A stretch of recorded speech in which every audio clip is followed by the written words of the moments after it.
Boss, yung kaninang tinuro mo sa akin is yung sa A. Paano naman yung sa B, boss? Okay, yung kanina A, tapos magka-loop yung dalawang stage box, di ba? So ngayon, kunyari meron tayong left and right na stage box. So yung isa kukunin natin sa A, yung isa naman sa B.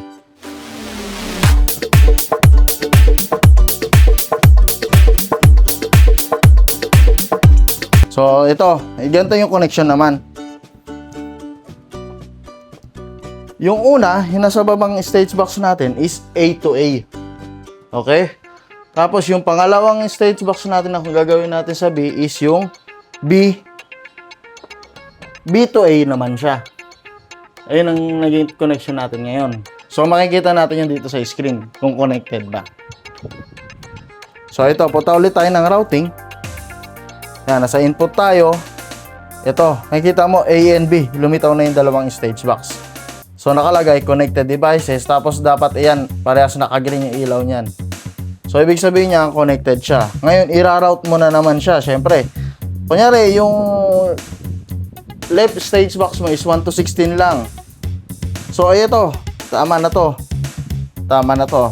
Yang ASA tapos so yung isang stage box mo is hanggang 1 to 16 na. Ngayon paano naman yung B?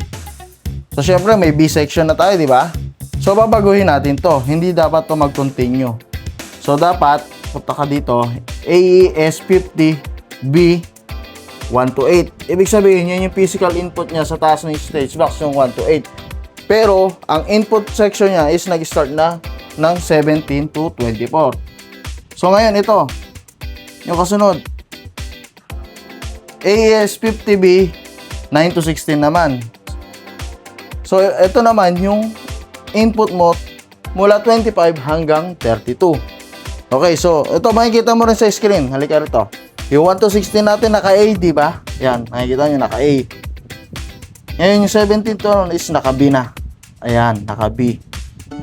Hanggang 16 channel. Kasi DL16 lang tayo eh. So hinati natin yun. Meron tayong sa left stage box natin na mangyayari is yung A, tapos yung right stage box natin is magiging B. So, ito yun. Makikita mo na dyan. So, magpapailaw ulit tayo ng mga phantom kung talagang connected ba, talagang bang makokontrol natin. So, unahin natin yung sa B section. So, B section natin nasa taas. Maglalagay ako ng phantom dyan isa-isa. Ano nga kung umiilaw? Umiilaw, boss. So, ibig sabihin, nakokontrol ko siya dito. Ito yung section B natin, ha. So, umilaw lahat. Umiilaw lahat, boss. So, ibig sabihin, good yung connection natin sa B. Ngayon, yung sa A naman. Papailawin ko rin. Sa baba. Sa baba. Yan, meron? Meron, boss.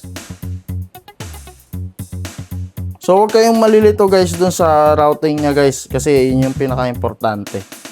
Once na nagkamali ka ng doon, hindi gagana yung stage box mo. So, mukhang goods naman yung naging connection natin. Yung una natin video is sa section lang ng AES50A lang, tapos nakaloop yung pangalawang stage box. Ngayon, yung video natin ngayon is pinaghiwalay na natin. Merong AES50A at merong AES50B. So, yun lang guys. Maraming salamat. Thank you, boss.